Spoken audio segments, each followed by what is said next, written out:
जी फातिमा, आप फरमाइएगा। हाँ, मेरा क्वेश्चन इस चीज से रिलेटेड है कि कभी कभार आप कुछ ऐसे मोमेंट्स होते हैं जिनमें आप बहुत ज्यादा फ्रस्ट्रेटेड होते हो या बहुत डिसअपॉइंटेड होते हो, तो आप अपनी विल पावर को यूज करके अगर आप अपने इमोशनल रिएक्शंस को कंट्रोल भी कर लेते हो,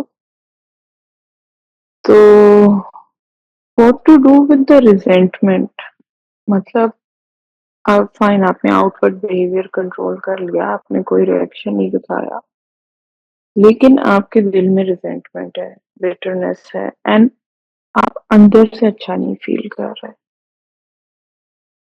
तो what to do about that कि आप अंदर से अच्छा फील करो, नॉट जस्ट कि बाहर बस आपने एक सिचुएशन को बुरा नहीं होने दिया। दो चीजें इसमें काम आएंगी। पहले मुझे ये बताइए कि when you hold back your reactions immediately, जो रिएक्शंस आपके जहन में आ रहे होते हैं उसको आप होल्ड बैक करते हैं, तो आपके ख्याल में इसका कोई फायदा होता है?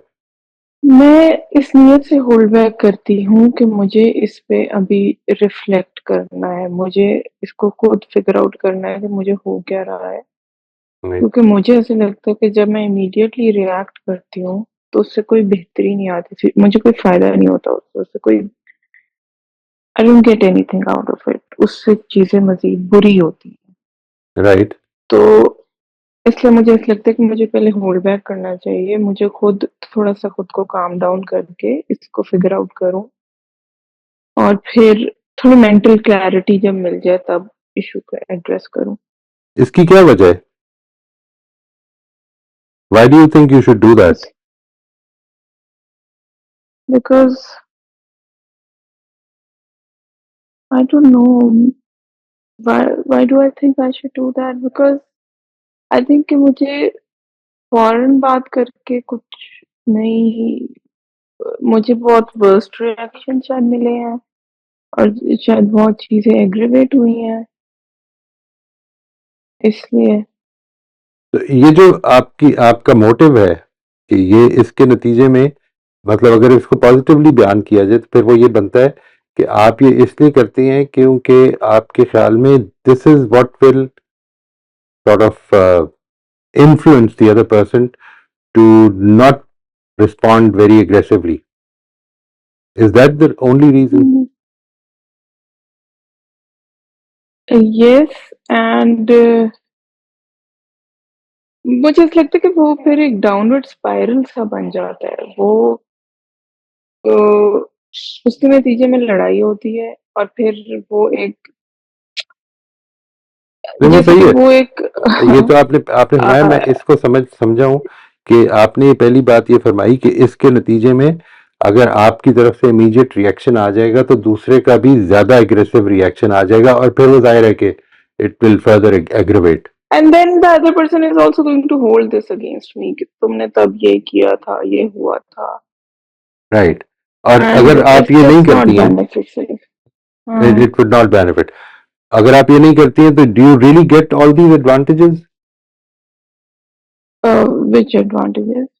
Like the other person won't respond, second response उतना एग्रेसिव नहीं होता, और दूसरी चीज ये होती है कि वो he does not hold it against you after that.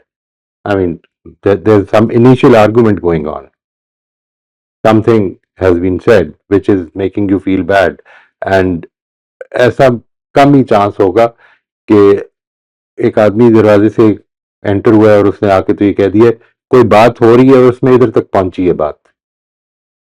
I don't think I always get these benefits कि वो एग्रेसिव रिस्पांस मुझे नहीं मिलेगा या वो चीज मेरे अगेंस्ट होल्ड नहीं की जाएगी, बट मेरा मेन पर्पस शायद मेरे अंदर ही सेल्फ डाउट होता है, मुझे खुद ही नहीं पता होता कि मैं सही बात कर रही हूँ कि नहीं कर रही, उसके लिए भी मैं डिले चाहती हूँ कि थोड़ा मुझे खुद से मेंटल क्लैरिटी मिल जाए। उसके बाद फिर मिलती है। अभी आपने दूसरी चीज कही है, हम इसको थोड़ा एक्सप्लोर करते हैं। आपको उसके बाद वो जो मेंटल क्लैरिटी है जिसके लिए आप डिले चाहती हैं, वो फिर हासिल होती है? समटाइम्स कभी कभार होती है, लेकिन मुझे ऐसा लगता है कि रिजेंटमेंट रहती है उस चीज की। नहीं, मतलब मेरे माइंड में ये रहता है कि मेरे साथ ये ज्यादती हुई, मेंटल क्लैरिटी और के बेशक मैं बावजूद उसे, भी रहता है। यस, बेशक मैं उसे एक्सप्रेस करूं ना करूं, राइट। नहीं, समटाइम्स मेंटल क्लैरिटी मिल जाती है, right. and and sometimes I'm able to, maybe I'm just trying to forget about it and not aiming for mental clarity, but aiming for, yeah, I think that you that know, might be a good reason. forgetfulness. That might be a very good reason. देखिए, एक तो ये चीज समझ लें बड़ी अच्छी तरह से कि आपके अगर मोटिव स्ट्रांग होंगे ना, तो इस बात की इमीडिएटली तकलीफ होती है, इसीलिए हमें अपना रिएक्शन कंट्रोल करना पड़ जाता है, बिकॉज वो इमीडिएटली हमें तकलीफ पहुंचाता है, हमारी एक्सपेक्टेशन टूटती है। और वो जो एक्सपेक्टेशन टूटी है, हम असल में, because we are not observing ourselves, we miss out on the role we have played in that whole scene. एक बात तो ये। इसके बाद क्या होता है कि मैं अपने कंट्रोल करता हूँ रिस्पॉन्स को, और ख्याल ये होता है कि इसके नतीजे में, अगर तो ये ख्याल होता है कि इसके नतीजे में रिलेशनशिप्स अच्छे हो जाएंगे, तो फिर ये this is not a very good motive. अगर ये ख्याल होता है कि इससे मेंटल क्लैरिटी मिलेगी, very good reason, it's a very good reason. और ये क्यों लेनी है मेंटल क्लैरिटी, इसको भी बड़ी अच्छी तरह समझना चाहिए। As as believers, I think one of the most important things which should motivate us to hold back our uncalled for responses, वो ये नहीं है कि रिलेशनशिप अच्छा होगा इसलिए कि वो हमारे से नहीं अच्छा होगा। हमें अपने ऊपर फोकस करना है, हमारा मोटिव अपनी मेंटल क्लैरिटी बिल्कुल ठीक है, ये होना चाहिए। अगर मैंने उस मेंटल क्लैरिटी के लिए रोका है और फिर उस पर सोचा नहीं है, तो फिर मुझे मेरे अंदर रिजेंटमेंट पैदा होगी, because I am not thinking about what I should be thinking about, I'm thinking about what the other did। जितना आप उस पर सोचेंगे कि दूसरे ने क्या किया और किस तरह से बात की है, तो वो रिजेंटमेंट में इजाफा करती जाएगी बात। लेकिन जितना आप ये सोचेंगे कि मैंने इसमें, ये क्या हुआ था कि वो दूसरा इस जगह पहुंचा, और मैं क्या डिफरेंट कर सकती हूँ कि जिसके नतीजे में चांसेस इसके ना रहें, ये जो एस्पेक्ट है, इसके नतीजे में मेरी तरफ से भी रिस्पॉन्स ठीक हो, ये जो एस्पेक्ट है, आप जितना सोचेंगे, it will never create any resentment. Resentment का मतलब ये है कि आपने वो जो अपने आप को रोका है, इसके बाद आपकी जो थॉट है वो उसी तरफ जा रही है फिर से, उसने ये क्यों किया। Am I making sense okay, okay, so basically you're saying कि अगर मैं कोई डिले ला रही हूँ अपने इमोशनल रिएक्शंस में, विद दिस मोटिवेशन के मुझे मेंटल क्लैरिटी हासिल करनी है बिफोर रिस्पॉन्डिंग, तो उसमें फोकस ये नहीं होना चाहिए कि अगले ने मेरे साथ क्या बुरा हुआ, फोकस ये होना चाहिए कि मेरी क्या कंट्रीब्यूशन थी सिचुएशन में। Right, what did I do. Mental clarity यही होगी ना कि दूसरे की ये जो फ्रस्ट्रेशन सामने आई है, इसमें दूसरे ने कैसे फील किया है, क्यों ऐसा फील किया है, इसी से होगी ना वो जो मेंटल हम्म। क्लैरिटी जिसे आप कह रही हैं। अगर आपका जो थॉट प्रोसेस है वो इसी पे लगा रहेगा कि उसने मेरे साथ ये क्यों किया है, उसकी ऐसी की तैसी, उसने ऐसा क्यों किया, तो ये तो असल में मजीद उस चीज को बढ़ाएगा। ओके, सो सोल्यूशन फोकस्ड होने के लिए उस टाइम पीरियड को मैं यूज करूं दो चीजें इन हैं जी, रिफ्लेक्टिंग यानी ओवर आपने दिस दो थिंग चीजें कि करनी मेरी है। क्या contribution. Hmm. You have to focus on two things. One is that all the good, अगर आप ये समझते हैं कि एक अच्छा काम है, तो एक तो ये करें कि अपने मोटिव को कनेक्ट करें with God. This is important, very very important, कि मैंने ये इसलिए करना है ताकि मुझे मेंटल क्लैरिटी मिले, जो अल्लाह ताला को पसंद है कि हमें मामलात करने से पहले अच्छी तरह से सोच लेना चाहिए, यही हमें बाशऊर हस्ती बना के भेजा है अल्लाह ताला ने। ये एस्पेक्ट पैदा करें, और दूसरा एस्पेक्ट ये पैदा करें कि मेरी जो थॉट है वो इस पे नहीं जाएगी कि उसने क्या किया है। ये कोई ज्यादा मुश्किल काम नहीं होता, ऑनेस्टली। ये सिर्फ एक हमारी हैबिट है जो बहुत अरसे से डेवलप हुई हुई है। हमने उस पे अब ड्वेल नहीं करना है। हमने basically what we have to do is, why did this happen, how could I contribute in avoiding this situation. Maybe it will never be avoided, but I will keep on thinking this way कि मैं मजीद क्या कर सकता हूँ, what is it that I can do. To avoid this painful situation from my own right. Side. जो भी बात हुई होगी, इसको आपने इस तरह से समझना है कि ये एक एक करके स्टेप में आगे चल रही होती है बात, और वो जो हम स्टेप्स ले रहे होते हैं, वो एक एक करके उस जगह तक पहुंचा देते हैं जिधर वो अपने क्लाइमेक्स के पे पहुंचती है। हमें वो क्लाइमेक्स याद होता है और उस क्लाइमेक्स में भी दूसरे की बात याद होती है। बात कैसे उधर पहुंची इस पे गौर करके देखें कि what is it that you can do differently. अस्सलाम वालेकुम सर। वालेकुम अस्सलाम जी, खैरियत से? जी अल्हम्दुलिल्लाह। जी सर, ये जो आपने असाइनमेंट दिया है या जो भी कह लें उसे, तो इसमें ये देखना है कि ज़िंदगी किस तरह मिली हुई है और ये सारी कायनात किस तरह मददगार साबित होती है हमें। और फिर ये 7 सलाहियतें जो हैं, उससे मेरा खालिक कैसा होगा या मेरा ताल्लुक मेरे खालिक के साथ कैसा नहीं होगा? क्या नहीं उस नहीं, पे गौर करना है? अभी अभी ताल्लुक नहीं। अभी ये बात कि वो यानी देखें, आप एक आदमी की अगर आर्किटेक्चरल डिजाइन्स, जो लोग आर्किटेक्चरल डिजाइन्स में थोड़ा सा रखते हैं सुध बुध, वो वो अगर लोगों के आर्किटेक्चरल डिजाइन्स देखें ना, तो वो ये बता देते हैं कि इस आर्किटेक्ट की क्या प्रेफरेंसेस हैं, हाउ डज ही वर्क, उसको कैसा पसंद है काम, वो क्या चीज अपने अपने डिजाइन में मलहूज करता रखता है ज्यादा। इसी तरीके पर आपकी सामने एक पूरी की पूरी क्रिएशन मौजूद है। आप उस क्रिएशन को स्टडी करके क्या जान पाते हैं कि हमारा खालिक कैसा है। इसके बाद अगला स्टेप है ये कि हमारा ताल्लुक क्या होगा। हम इसमें ये भी देखेंगे कि इसका कुरान मजीद ने क्या तारुफ कराया है, और ताल्लुक के बारे में भी ये देखेंगे। उस ताल्लुक से पहले कुछ चीजें हमें मजीद भी देखनी पड़ेंगी समझने के लिए। सही। लेकिन अभी जो हमने क्रिएशन तो सामने अगर रखी है, ऐसे ही ताल्लुक कैसा होगा या मेरा खालिक कैसा होगा, सॉरी। जी तो ऐसे ही 2 लफ्ज़ों में तो जैसे हम कहें कि वो रहमान और रहीम, बस रहमान और रहीम है। नहीं, ये जो क्वालिटीज आपको दिख रही हैं, इनको कनेक्ट करना है। उसने एक पूरा ओके। सिस्टम बनाया हुआ है, उसमें आप अगर मौका मिले तो वो जो है ना जी सेशन की, जिसमें हमने इसकी बात की है कि हम किस तरह जिंदा हैं, हाउ आर वी अलाइव, वो देख लें। 23, 26, 27, 28, 29, 30, 32, 33 और 34, ये सेशंस जो हैं, इनके ऊपर सिर्फ उसके जो 5-5, 7-7, 10-10 मिनट के हैं ना, वो शुरू के, वो देख लें। जो मैंने अपने यूट्यूब चैनल में उनको डिवाइड किया हुआ है, ए और बी कर दिया हुआ है। जो ए से पार्ट है उसका, जी, जी, जी। जिसमें सिर्फ प्रेजेंटेशन है, वो सिर्फ वो देख लें। बेशक आप बाकी देखना चाहें तो वो भी देख लें। तो आपने कनेक्ट करना है। ये चीज हमें मालूम होती है कि ये हमारे अंदर है। मिसाल के तौर पर हमें अगर ये मालूम होता है कि हमारे अंदर कॉन्शियंस है, तो इससे वो कॉन्शियंस कि जो गलत और सही में हमें मुतनब्बे भी करती है और उस पर टोकती भी है अगर हम गलत करें। ऐसी कॉन्शियंस है हमारे अंदर। तो इससे इस कॉन्शियंस के देने वाले के बारे में क्या तस्वर पैदा होता है। ठीक है, ये किसी के दिए से है। ये मेरे अंदर भी वैसे ही जैसे आपके अंदर है, यानी तमाम इंसानों के अंदर ऐसे ही है। ये खालिक की एक ओवरऑल डिस्ट्रीब्यूशन है। सब लोगों को जिसको इंसान बनाया, उसको ऐसा बनाया। तो इसके बारे में आप खालिक को क्या समझेंगे। ठीक, ठीक है ठीक है सर। जी, थैंक यू। थैंक यू जी। शबाना, आप अनम्यूट कर लीजिएगा।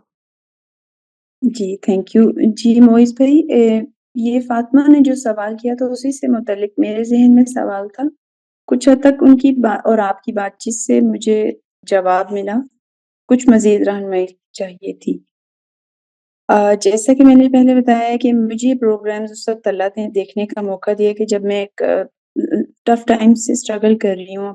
कुछ मेरे हेल्थ प्रॉब्लम्स और कुछ बहन-भाइयों के बीच में कॉन्फ्लिक्ट्स।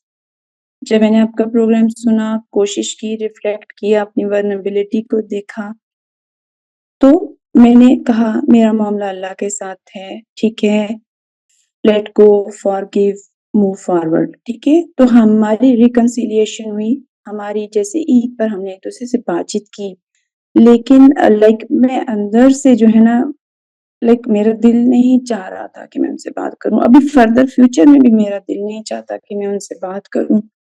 इस सिलसिले में फिर आपने जैसे भी फ़ातिमा को रहनुमाई दी है कि अपने ऊपर और काम करें अपने ऊपर, इसमें मुझे आप प्लीज़ थोड़ा-सा और गाइड करेंगे? क्यों बात की आपने अगर दिल नहीं चाह रहा था तो? क्योंकि मैंने ये सुना कि ये मैंने ये सोचा था कि मेरी तरजीह जो है वो मेरी दौड़ का मैदान आखिरत का मैदान है। मेरा मामला लोगों के साथ नहीं, अल्लाह के साथ है। जो भी हुआ उनको समझ नहीं थी मेरी मेंटल स्ट्रगल जो चल रही है, तो मैं उनको माफ करती हूँ। उनको समझ नहीं थी, उनको समझ आ जाती तो शायद वो ऐसे नहीं करते। तो और चूंकि कता रहने की इजाजत नहीं है, सिला रहमी करनी है, इसलिए मैंने माफ किया। तो फिर इसमें अब क्या रिग्रेट है उस पे? ये अभी अब यानी रिग्रेट नहीं है। अब जैसे मैं उनसे बात करती हूँ ना, तो मैं बहुत अच्छा फील नहीं करती। मेरे स्टमक में ग्रम्बलिंग होती है। इवन कि ये थॉट भी कि मैं उनको उनसे मुझे फोन करना था ईद पर, और जैसे अभी फिर फोन करना है, तो ये थॉट ही मेरे स्टमक में ग्रम्बलिंग करती है। नहीं, आपने असल में ये थॉट नहीं अभी ज्यादा पैदा करनी, because when you think about कि मैं उनसे बात करूंगी, तो आपको असल में वो वाकयात भी याद आते हैं और ये भी ख्याल आता है कि वो क्या कहेंगे।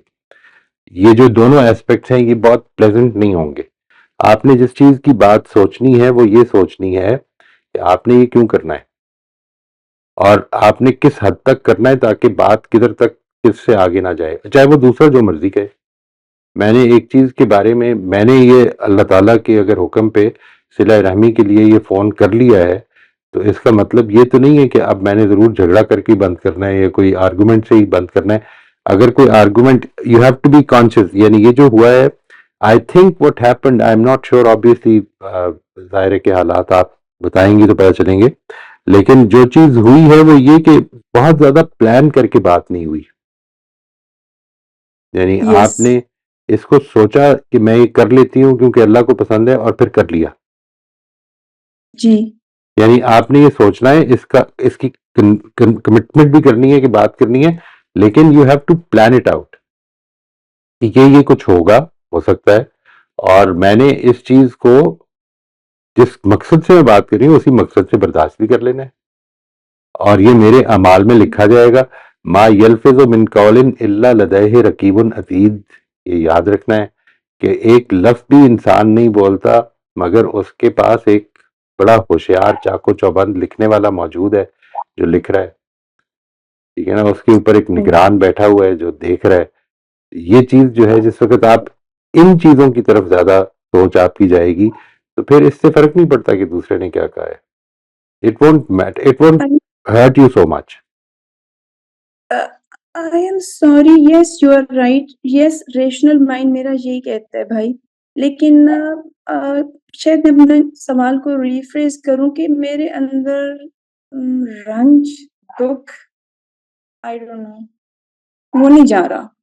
उसको आपको, you have to reframe the whole situation जो आपको पेश आई है।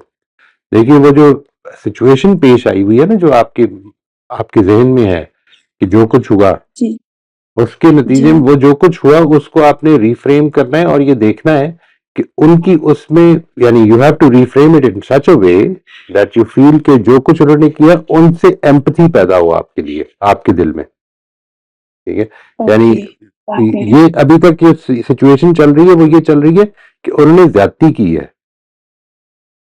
जी अब जी ये जो सारी सिचुएशन होती है ना कि किसी की ज्यादती हुई है या नहीं हुई है, ये मेरा पर्सपेक्टिव है कि उसकी ज्यादती। मैं थोड़ी देर के लिए उसके पर्सपेक्टिव को एक अच्छे दिलो दिमाग के साथ जब गौर करूंगा, तो मुझे नजर आएगा कि जो कुछ मेरे से हुआ उस दिन, उस पे शायद उनका ये रिएक्शन शायद जायज हो जाए।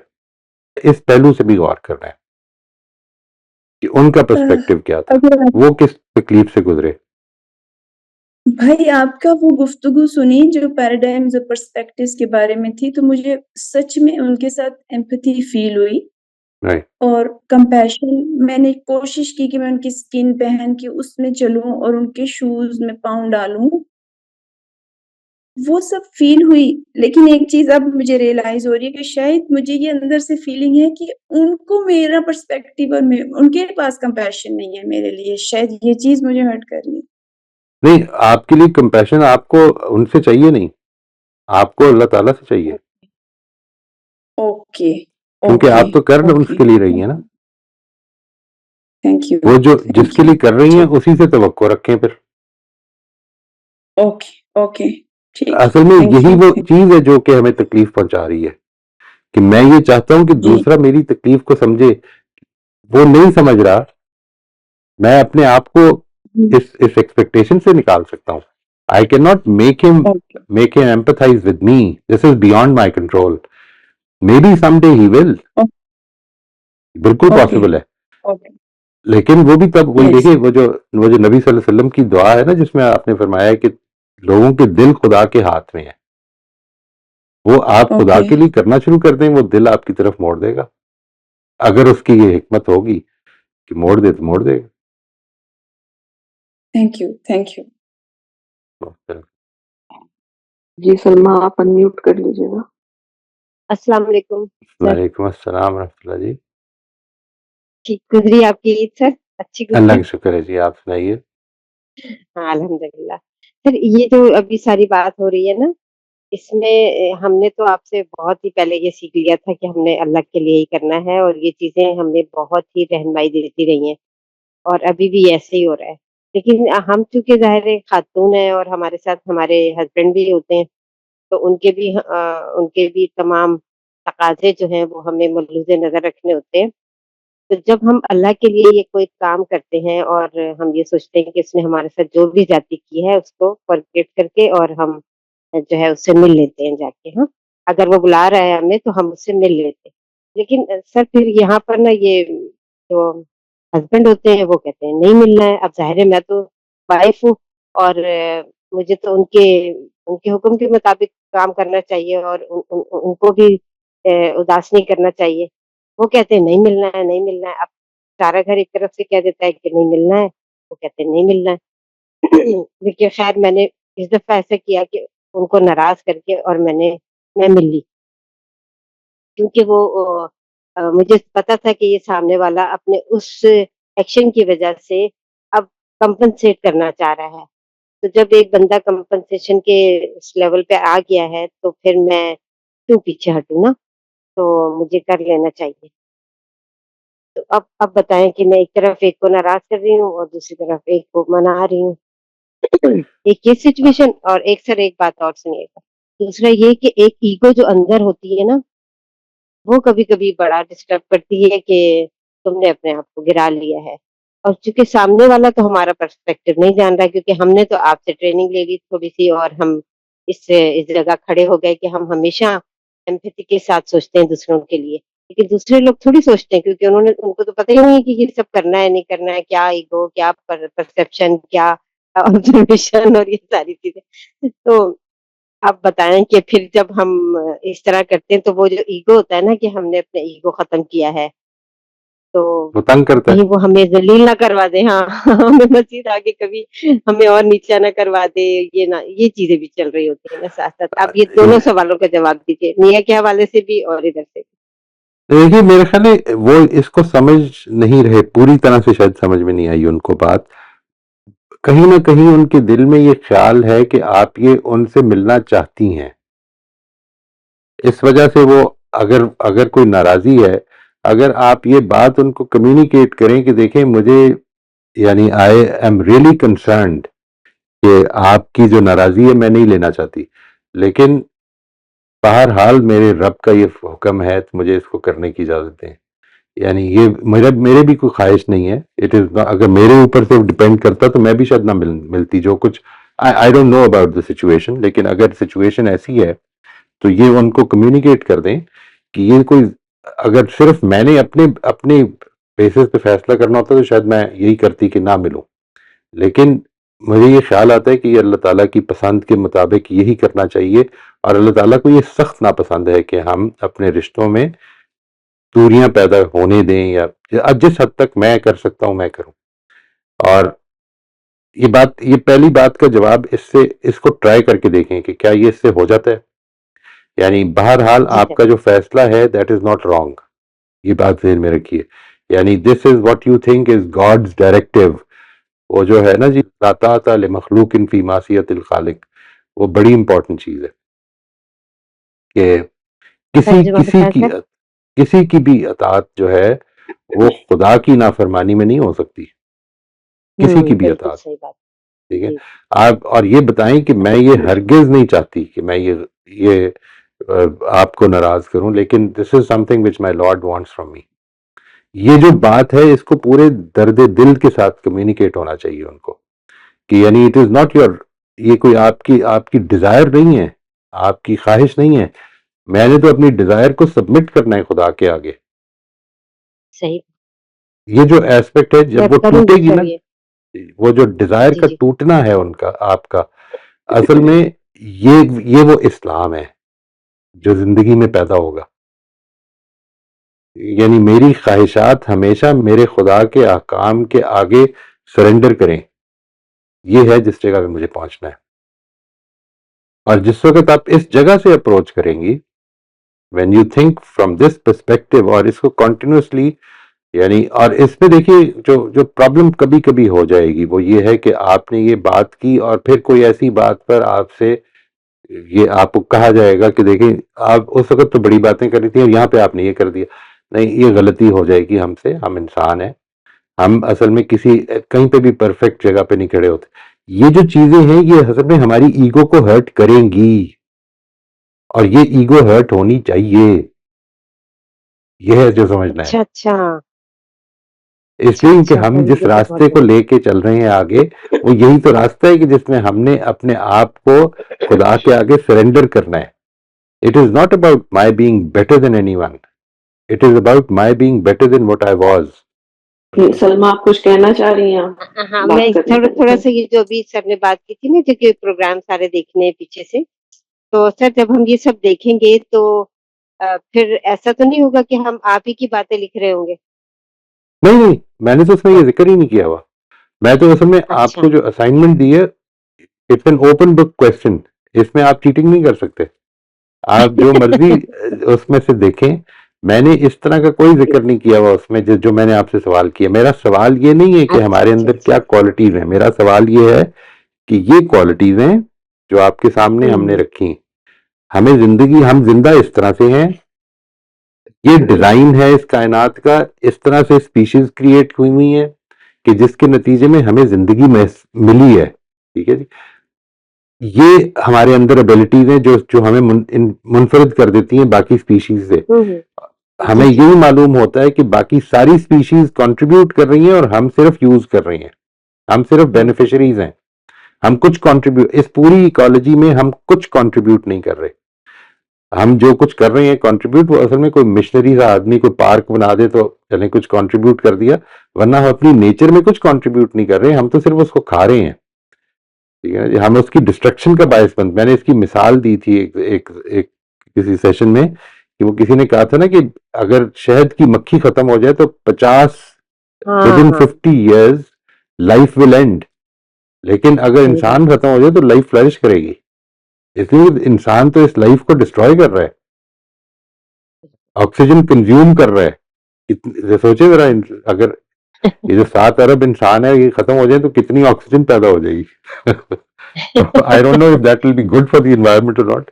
बहरहाल ये जब हुआ कोविड में, आपको याद होगा कि जिस वक्त हाँ। लोग अंदर घर से नहीं निकलते थे तो एनवायरनमेंट साफ होनी शुरू हो गई थी। This is what is happening.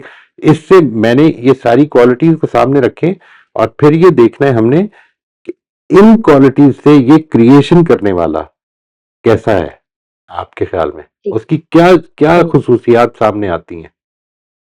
ठीक है सर, थैंक यू। या, जी फरिया, आप कुछ हमारी जी। थी शायद। ये सब इस टॉपिक से तो रिलेटेड नहीं है, हमारे पिछले टॉपिक्स हैं उससे रिलेटेड हैं, ग्रैटिट्यूड जर्नल से टू बी स्पेसिफिक। सर, जब मैं वो ग्रैटिट्यूड की जो मैं चेन बनाती हूँ ना, तो तकरीबन हर चेन में मेरा मियाँ जरूर आता है। तो सर, उससे एक बड़ा फायदा हुआ है कि वो जो छोटी मोटी रिजेंटमेंट और वो जो सब थी ना, वो मरती जा रही है, बिकॉज वाह, एक consciously it's like he's a major part in almost all my gratitude chains. This is a very मैं बस ब्यूटीफुल यही thing that you share said जी। करना था। And this thing, very honestly, when I reciprocate this sentiment जो आपने अभी जाहिर किया है। यानी हम एहसास नहीं कर रहे होते अपने इख्तिलाफात और अपने डिबेट्स के नतीजे में आर्गूमेंट्स हो जाती हैं कई दफ़ा कि दूसरा जो है वो कितना कुछ कंट्रीब्यूट कर रहा है।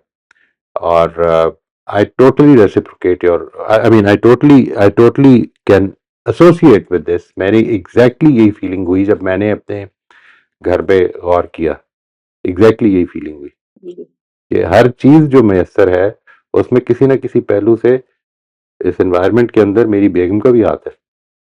बस सर बहुत एनलाइटनिंग ये एक्सपीरियंस रहा है, and thank you so much. I mean it will impact your insight. पहलू से बिल्कुल जी सर, बिल्कुल, I totally agree. It has a very very good effect इंशाल्लाह। अच्छा सर, ये पहले भी जो अभी बात हो रही थी, जो सलमा ने की और जो शायद शबाना ने की, सर एक डेली लाइफ में एक चैलेंज जो है वो बार-बार सामने आता है, वो ये कि आपका जिनके साथ इंटरैक्शन ऑन डेली बेसिस पे हो रहा होता है, अगर उसमें किसी की हैबिट ऐसी है कि बहुत एग्रेसिव बिहेवियर है और आप अ, उस मतलब जब भी आपके साथ कोई कॉन्फ्लिक्ट जनरेट होता है, तो सर वो वही बात है कि वो मैंने तो अपना रीडायरेक्ट करना सीख लिया है कि अच्छा नहीं, मेरा इंटरेक्शन अल्लाह ताला के साथ है और बस इसको इग्नोर करना है, मूव ऑन करना है, आगे चलना है, सारा कुछ है। लेकिन सर हर दफ़ा एक अ, हर्ट की फीलिंग ज़रूर होती है, एक कॉन्शियस एफर्ट ज़रूर होती है, मतलब उस चीज़ को लेट गो करने की और वो सारा कुछ। तो अम, सर ये ऐसे नहीं हो सकता कि मतलब जैसे एक अंदर एक प्रोसेस ऐसा हो जाए कि अच्छा अब ये एक हैबिट किसी की डेवलप हुई हुई है और आप उसको चेंज नहीं कर सकते, तो बस इसको फ्लो में लेके चलना है और इसके ऊपर बहुत ज़्यादा सोचना नहीं है, क्योंकि सर थिंकिंग प्रोसेस मतलब एक कॉन्शियस एफर्ट होती है। ऐसा नहीं है कि मतलब जैसे एक होता है ना, एक हुआ कुछ हुआ और फिर उसके बाद फ़ौरन उसको ख़त्म कर दिया गया। यानी कॉन्शियस एफर्ट के साथ उसको ख़त्म किया जाता है। तो सर ये ऐसे ही होना चाहिए या देखिए मैं आपसे अर्ज करता इसको हूँ, मतलब आप इस हद व्हाट तक यू होना चाहिए कि वो ख़त्म हो जाए? नहीं, खत्म शायद ना हो लेकिन बहुत कम हो जाए, ये पॉसिबल है। मैं आपसे अर्ज करता हूँ, some things which you might not have noticed, वो ये है कि जब अगर आप if you go back let's say 2 years, आप उस पर गौर करें तो जो कुछ आज आप समझती हैं कि ये इस तरह होता है, वो एक बहुत बड़ी प्रोग्रेस आपको नजर आएगी। और जो कुछ उस वक्त था उसके मुकाबले में अगर आप देखेंगी तो बहुत आगे हैं। लेकिन जिस जगह पे आप समझी हुई हैं कि मुझे पहुंचना चाहिए, उस जगह पे जब आप जाती है तो आपको लगता है कि नहीं, अभी मैं बहुत उधर नहीं हूं। ये इस तरह से है। आप एम आई मेकिंग सेंस? जी सर, बिल्कुल ऐसे ही है मतलब सर मुझे मतलब मैं इस चीज़ से भी ऊपर जैसे ना उठना चाहे ना कि अच्छा नहीं, वो जरूर हो रहा है उठना बस चाहें, ठीक है। जरूर उठना चाहें, ये बड़ी अच्छी बात है। और ये जो टेंशन है ना, ये वाली जो टेंशन है कि मैं उठना चाह रही हूं, उठ नहीं पा रही हूं, मैं उठना चाह रही हूं, उठ नहीं पा रही हूं, ये टेंशन आपकी जिंदगी की इन इन लम्हात को बामकसद बनाती है। यानी ये जो इसको कहते हैं, इंसान के अंदर एक गैप है, एक वो मैं हूं जो इस वक्त मैं हूं, और एक वो मैं हूं जो मैं अपने आप को आइडियलाइज करता हूं कि इधर मुझे पहुंचना है। और मैं उसके मुकाबले में जब भी गौर करता हूं तो पता चलता है कि बड़ी टेंशन में हूं कि वहां तक अभी नहीं पहुंचा। ये टेंशन ही तो है जो मुझे उधर तक लेके जाएगी। दो ही रास्ते हैं ना उस टेंशन को दूर करने के। यानी एक रास्ता ये है कि मैं उधर तक पहुंचने की कोशिश करता रहूं, वो टेंशन ऐसा नहीं कि खत्म हो जाएगी, कम होती जाएगी। आप इस तरह समझ लें कि एक रबर बैंड है जो आप इन दो उंगलियों पे डाल के उसको स्ट्रेच करें, तो जितना ज्यादा दूर होगा ना उतना उसमें आपकी टेंशन ज्यादा होगी। जब वो थोड़ा सा करीब हो जाएगा तो टेंशन तो है अभी भी, बट इट इज लेस। ये वाली कैफियत हो जाएगी। यानी ये रास्ता असल में इस टेंशन के साथ गुजारने का रास्ता है जिंदगी का। ये है जो जो चीज समझनी है। यानी जिंदगी में अगर ये चीज, ये हमारे टारगेट्स नहीं है, हमारा मकसद ये नहीं है कि उस जगह पर हमने ठीक होना है, तो फिर जिंदगी के बारे में कुरान मजीद ने जो बात कही वो ये कि वो लाभ लहवी है, वो बस खेल तमाशा ही है और कुछ नहीं है। यानी तुम जितना भी इस दुनिया के हवाले से जो टारगेट्स भी रख लोगे, हासिल भी हो जाएंगे, फिर भी खत्म हो जाएंगे। जो चीज हम करने की कोशिश कर रहे हैं, जिस तरह अपने आप को डायरेक्ट करने की कोशिश कर रहे हैं, उसमें टेंशन के साथ ही जिंदगी गुजारनी है। ये टेंशन खत्म हो जाएगी आइंदा, लेकिन ये कम होती जाएगी। यानी ये कम होती जाएगी, कुछ और बढ़ जाएंगी। आज अगर एक चीज की रिकग्निशन नहीं है या एक मसला पैदा नहीं हुआ, तो वो क्योंकि जिंदगी की नेचर आजमाइश की है। आपको खुदा ने यूं समझ लें कि एक भट्टी में डाल दिया पॉलिश करने के लिए। अब पॉलिश होके आप बाहर आ जाएं। ये जो पॉलिश होना है, इसमें मेरा रोल है। यानी वो उस भट्टी की वजह से नहीं सिर्फ पॉलिश होऊंगा मैं, I have to be involve in that polishing. ये जो हमने आज ये जो सारी क्वालिटीज देखी हैं, ये बताती है ना कि ये ऐसा नहीं कि ये पैसिव है मामला, एक्टिव मामला है। यानी मुझे अपनी इस या तो इस पॉलिशिंग को ठीक करना है, यानी मैंने इसमें रोल प्ले करना है कि जिसके नतीजे में ये पॉलिशिंग इफेक्टिव हो जाए, और या फिर ये कि मैं पॉलिश नहीं होऊंगा। तो दिस इज एब्सोल्युटली राइट, आपने जो बात फरमाई है। यानी मैं इस चीज का खुद जाती तौर पर भी आई एक्सपीरियंस दिस, दैट अपने आप को जितना भी कंट्रोल कर लें, there are times, there are some relations कि जिधर आदमी जो है उसके अंदर ये टेंशन पैदा होती है, लेकिन आपको बहरहाल उस जगह पे खड़े होना है। उस मोमेंट पे हो सकता है मैं थोड़ी देर के लिए भूल भी जाऊं, हम सब भूल जाएं, लेकिन फिर निकल के उसको याद करना है और ये देखना है कि मैं क्यों भूल गया था। मुझे I have to become more conscious of it. यही तो रास्ता है जिसको हमने तय करना है। This is the whole journey. जी सर, बिल्कुल ठीक। सर बस मैं यही शेयर करना चाहूँगी कि सर एक चीज़ में मुझे लगा कि मेरी स्ट्रेंथ कुछ बेहतर हुई है, वो ये कि मतलब मैं इस चीज़ से बिल्कुल ऊपर उठ गई हूँ। जैसे मुझे कोई कहता है कि अम्बर तुम्हारे बारे में ये कहा किसी ने या उसने ऐसे बात की या इस तरह, तो मुझे इस चीज़ से बिल्कुल कोई फ़र्क नहीं पड़ता सर। मतलब मुझे क्या, मैं उनको कहती हूँ कि ओहो! ये तो उन्होंने अपने लिए प्रॉब्लम क्रिएट कर ली, अपने राइट, लिए अपना नुकसान कर लिया। मेरा तो कोई नुकसान नहीं हुआ क्योंकि मेरे तक तो एक तो बात पहुँची नहीं, वन टू वन राइट, किसी ने बात की नहीं, क्लियर भी राइट। नहीं हुई।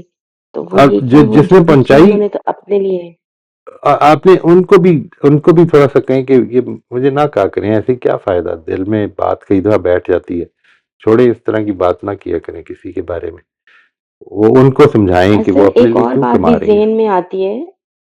जी, और सर एक और बात भी ज़हन में आती है कि मैं भी कोई मतलब कोई फरिश्ता तो नहीं हूँ, मतलब ऐसे नहीं हो सकता कि जाहिर है जी, मुझसे कभी जाहिर कोई बात हुई ना हो।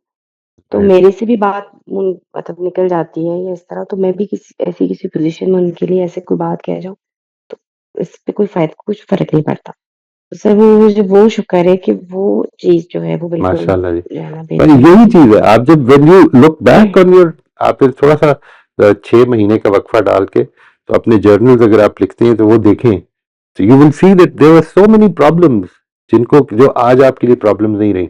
लेकिन हम चूंकि अपने आगे के मकसद से अभी दूर हैं, इसलिए हमें लगता है कि कई बार लगता है कि कोई कोई प्रोग्रेस नहीं हो रही। लेकिन यकीन करें कि ये बड़ी सटल प्रोग्रेस, ये वैसी प्रोग्रेस होती है जैसे एक बच्चा जब पैदा होता है तो उसके बाद एक एक दिन का उसके टांगे चलाने में रोल होता है उस दिन के लिए कि जिस दिन उसने खड़े होकर चलना शुरू कर देना है। लेकिन आपको वो रोल नजर नहीं आ रहा होता, वो बच्चा भी फील नहीं कर रहा होता। लेकिन एक दिन क्या आता है कि आप वो सारी जो मस्कुलर डेवलपमेंट है उसको रोक दें, बांध के रख दें उसे, वो जो टाइम था उसके खड़े होने का वो आएगा ही नहीं फिर। ये मसल्स डेवलप हो रही हैं, they will take some time, and when you look a little backwards तो आप देखेंगे कि इंशाल्लाह बड़ी डेवलपमेंट हुई है। और इस पर अल्लाह ताला का बड़ा जी शुक्र अदा सर। करें, बहुत शुक्र अदा करें कि ये हुई है, क्योंकि इसमें उसकी तौफीक के बगैर नहीं हो सकती चीज। जी सर, अल्लाह का शुक्र है अल्हम्दुलिल्लाह सर, मौका भी मिला, सर साथ-साथ भी अच्छे बिल्कुल, मिले, शुक्र है अल्लाह का जी। अल्हम्दुलिल्लाह। जी सर, बस शुक्रिया, मुझे इतना ही शेयर करना है। थैंक यू जी। जी फातिमा, आप अनम्यूट कर लें।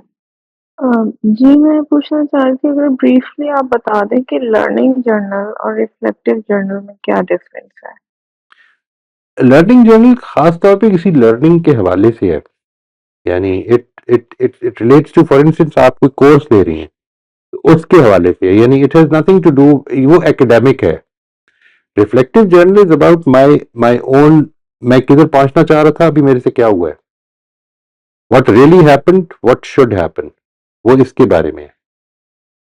अगर आप ये चीजें, मिसाल के तौर पर, आज अगर आपने कोई चीज सीखी है, चाहे इस सेशन में सीखी है, किसी पिछले सेशन में सीखी है, किसी और सेशन में सीखी है, नहीं लेट्स से आप अगर 3 सेशन दे रही हैं किसी के दिन में, तो किसी और से सीखी है, तो उसके बारे में ये कि मैं पहले क्या मेरी राय थी इस चीज के बारे में, आज क्या बनी है, क्यों बनी है, क्या क्वेश्चंस पैदा हुए हैं, जो ये तीसरी स्टेज पे आ जाएगा। यानी मेरी क्या राय थी, आज क्या बनी है, इसमें क्या अजम्पशन शामिल हैं, क्यों बनी है ये राय, और नंबर 3 ये कि मजीद क्वेश्चंस क्या हैं जो एक्सप्लोर करने वाले हैं।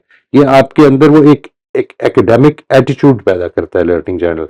Reflective journal is about our self improvement most of the time, जो मेरा टारगेट था मैं वो कर नहीं पाया, तो reflective journal will help me improve this forgetfulness, इसको वो ओवरकम करने में मेरी मदद करेगा।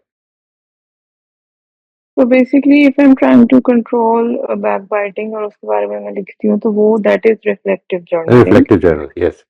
लेकिन जैसे कि आज आपने एक बात की कि ईगो को हर्ट करना है, ईगो हर्ट होनी चाहिए। This is like a very different thing जो मैंने सुनी, almost from what I heard my entire life was this कि किसी की ईगो हर्ट नहीं करनी चाहिए। नहीं, हर्ट या करनी नहीं चाहिए, ईगो करनी नहीं चाहिए, करनी, मैंने करनी मतलब नहीं कि है। अब वो अपने लिहाज से भी ये था कि किसी ने आपकी ईगो हर्ट की है, तो यू नो एक राइट, रिवेंज जैसी कोई बहुत कैफियत हेल्दी पैदा चीज नहीं होगी। है। अब वो उसने यस, की है, उसके स्टैंडर्ड है। ईगो मेरी, असल में मेरी ईगो हर्ट होती कैसे है, इसको अच्छी तरह समझ लें। ईगो को हर्ट नहीं करना चाहिए, ये वो है मेरे स्टैंडर्ड पे, मुझे आपके साथ मामला करते हुए आपकी ईगो को हर्ट नहीं करना चाहिए। आपने अपने स्टैंडर्ड से मामला करना है।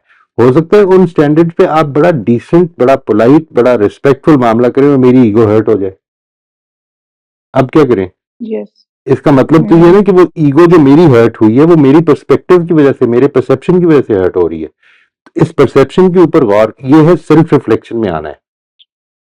इसके बगैर असल में वो चीज, देखिए मैं जो चीज अर्ज कर रहा हूं, मैंने ये पिछले सेशन में ये गुजारिश भी की थी ना कि many psychological concepts when I look on them, यानी जब मैं उन चीजों के ऊपर जो इस वक्त दुनिया में वैसे पाई जाती हैं, जब मैं देखता हूं, तो असल में वो जो पर्सपेक्टिव है उस साइकोलॉजी का, उस साइकी का जो डेवलप होती है, ये हेल्दी साइकी या हेल्दी साइकोलॉजी जो इंसान को वो पसंद करते हैं कि पैदा हो, उसका पर्सपेक्टिव असल में कल्चरली भी और पैराडाइमेटिकली भी वो एक जरा डिफरेंट पर्सपेक्टिव है। जब आप उसमें इस जगह आखिरत पे नहीं खड़े हो, होती। उसमें आखिरत नहीं है, उसमें जिंदगी ये है जो है। जब आप इस चीज को पूरे को शामिल करते हैं, तो वो जो साइकी है वो, मैंने देखिए कुरान मजीद क्या कहता है, वो कहता है तिलका दारुल आखिरतो नजअलुहा लिल्लज़ीना ला युरीदूना उलुवन फिल अर्दि वला फसादा। यानी फसाद तो कोई भी पसंद नहीं करेगा, ना वो साइकोलॉजिस्ट पसंद करेगा ना ये, लेकिन मैं, I should be better than others, ये जो एस्पेक्ट है कि मैं बुलंद हूं, ये तो पसंद की चीज है ना। लेकिन कुरान मजीद में क्या कहा है कि ये जो आखिरत का घर है, ये हमने उन लोगों के लिए तैयार किया है जो जमीन में ना तो बुलंदी चाहते थे, यानी दे वर नॉट लुकिंग फॉर कि मैं बड़ा समझा जाऊं, ठीक है, और ना वो फसाद मचाना चाहते थे, मैं बड़ा समझा जाऊं। ये जो एस्पेक्ट है, ये अगर आप साइकोलॉजी में देखें तो ये कोई बुरी चीज है ही नहीं। लेकिन जो स्टैंडर्ड्स कुरान हमें दे रहा है वो ये है कि नहीं, ये मामला इस तरह से है ही नहीं, मैंने बड़ा होना है आखिरत में, उसकी डायरेक्शन चेंज कर रहा है वो, अंदर तो ये दाइया मौजूद है। यस, कि मैं बड़ा दुनिया में नहीं, लेकिन मैं आखिरत के लिहाज से बड़ा बन जाऊं। Right, right, exactly. अच्छा, वो ईगो वाली बात जो मैं कह रही थी ना, वो मैं इस लिहाज से कह रही थी कि जैसे कुछ मामलों में आपकी ईगो आपको रोक रही होती है कुछ करने के लिए, लाइक आपकी अना बीच में आ रही होती है, तो उस पॉइंट पे उस अना को हर्ट होने दिया जाए। यानी आपकी अना ईगो, जो है वो, इसी को मिसाल दीजिएगा। जैसे कि मेरी ईगो मुझे रोक रही है किसी को सॉरी बोलने से, राइट जबकि मैं जानती हूँ मैं गलत हूँ, ठीक है? राइट तो उस पॉइंट पे उसको अपनी अना को, अपनी ईगो को हर्ट करके internally right I should do the right thing and I should be apologetic for my behavior.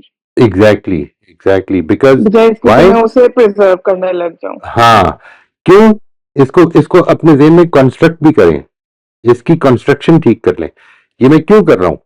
इसलिए कर रहा हूं क्योंकि मेरी जिंदगी की सबमिशन होनी है उन प्रिंसिपल्स के आगे। जब एक प्रिंसिपल ये तकाजा करेगा कि ये एक्शन करो, तो मेरी ख्वाहिश जो मर्जी हो और क्यों भी हो, whatever the reason might be, to protect myself, to protect my psyche, to protect my ego, to whatever you might call it, मैंने अपनी इस ख्वाहिश को कुर्बान कर देना है खुदा के दिए हुए इस उसूल के आगे।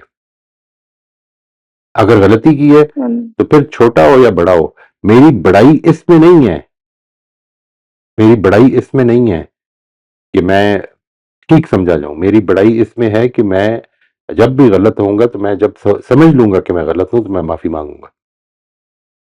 ये मुझे चीज बड़ा बनाती है। आखिरत, ये देखिए, आखिरत में ये बड़ा बनाती है, दुनिया में ये छोटा बना दे शायद। ठीक है, कोई बात नहीं। Thank you so much. Sir वो जैसे वो अंबर ने कहा अग्रेशन वाली बात, तो होता ये कि जैसे पास्ट में बहुत अग्रेशन रहा, प्रेजेंट में थोड़ा सा कम है, तो होता ये है कि वो एक थोड़ी सी नाशुक्री पैदा हो जाती है कि कौन सा ऐसा कमाल है कि अगर अभी कम है तो वो पास्ट की सारी फाइलें खुल जाती हैं। तो वो पास्ट की फाइलें बंद होनी चाहिए ना, खुलनी तो नहीं चाहिए। और उसमें से कोई जुमला कोट भी नहीं करना चाहिए, क्योंकि जब पास्ट की फाइलों से जुमला कोट होता है तो वो अपने ही जख्म को रेदा जाता है। तो ये नहीं हो सकता ना कि वो पास्ट की फाइलें बंद हो जाए या उसमें से कोट नहीं करना चाहिए। तो ये हो जाता है कि पहले भी तो सारी जिंदगी तो इतना बुरा रहा, तो अगर अब थोड़ा सा अच्छा है तो क्या कमाल है। राइट, तो ये नहीं होना चाहिए। इसको मुझे समझाएं कि उसको मैं क्या करूं, उनको कैसे बंद करूं। यानी जब कोई आपसे अच्छा करता है तो उसके पास्ट की फाइलें खुल जाती हैं आपके ज़हन में। जी, थोड़ा सा इस अच्छा। पे इस पे कॉन्शियस हो जाएं और रिफ्लेक्टिव जर्नल जिसकी अभी बात कर रहे थे, वो जर्नलिंग का काम करें इस पे कि ये होता है, मुझे इसके बारे में चेक रखना है। अच्छा, सबसे पहले तो ये करें इसके बारे में कि जब ये व्हेन दिस हैपेंस, तो आप जो अभी कोई अगर लेटली हुआ है तो इसको उस इमेजिनेशन की एक्सरसाइज से अपने ज़हन में ताज़ा करें पहले। यानी मेक इट वेरी क्लियर कि मुझे करना क्या चाहिए था, चाहे वो इंटरनली करना चाहिए हो सकता है एक्शन कोई भी गलत ना किया हो आपने, लेकिन अगर अंदर से भी कोई गलत थॉट आ रही थी तो मुझे ये थॉट लेके आनी चाहिए थी कि अल्लाह का कितना शुक्र है, बजाय इसके कि मैं ये सोचता कि अच्छा इसने मेरे साथ ये भी तो पहले किया हुआ है ना, नहीं मैं ये क्यों ना सोचूं कि अल्लाह का कितना शुक्र है कि आज ये इस उधर से उठा है और इधर पहुंचा है। ये है रिफ्रेमिंग, इसको कहते हैं रिफ्रेमिंग, कि आप एक चीज को जिस जगह से देख रहे हैं एक दूसरी जगह से देखने की कोशिश करें। और सर वो इतना बुरा हो जाता है कि मतलब हो रहा है प्रेजेंट में अच्छा, लेकिन वो पास्ट की खुलने की वजह से आपने उसको आगे से किसी को कोट कर दिया, और फिर जो गिल्ट होता है वो इतना बुरा होता है कि फिर वो कई दिनों उसका शिकार रहते हैं guilt और के। नहीं, उसमें जो सबसे बड़ी बहुत प्रॉब्लम बुरा होती है हो ना जी, जाता है। जो अभी फरिया ने बताई एक बड़ी इंपॉर्टेंट बात, वो ये है कि उसकी वजह से जो शुक्रगुजारी का मकाम होता है आप उसमें भी शिकायत ले आते हैं। ये है जो जी जो वो तो हमारे लिए बहरे प्रॉब्लम कम है, ही हो जाता है ना, वो तो वो जी, शुक्रगुजारी वो खत्म हो जाएगी। जाता है ना, खत्म हो एब्सोल्युटली, जाती है। हाँ, एब्सोल्युटली। ठीक है जी, थैंक यू सर। जज़ाकल्लाह जी। राइट जी, आप सब लोगों का बहुत शुक्रिया जी। इंशाल्लाह, I am very sorry for this inconvenience, मुझे भी बड़ा दुख है, मैं इस सेशन को बड़ा एंजॉय करता हूँ। अनफॉर्चुनेटली ये 2 हफ्ते मुझे, कल का सेशन होगा इसके बाद, और ये भी इसलिए हो पा रहा है, आज भी इसलिए हो पा रहा है because my grandson is not here. असल में अरेंजमेंट करनी जो है नामुमकिन हो गई है, और काम भी बहुत सारे हैं जो करने वाले हैं, तो इस वजह से मुझे ये सेशंस जो हैं ये 2 हफ्ते के लिए पोस्टपोन करने पड़ेंगे।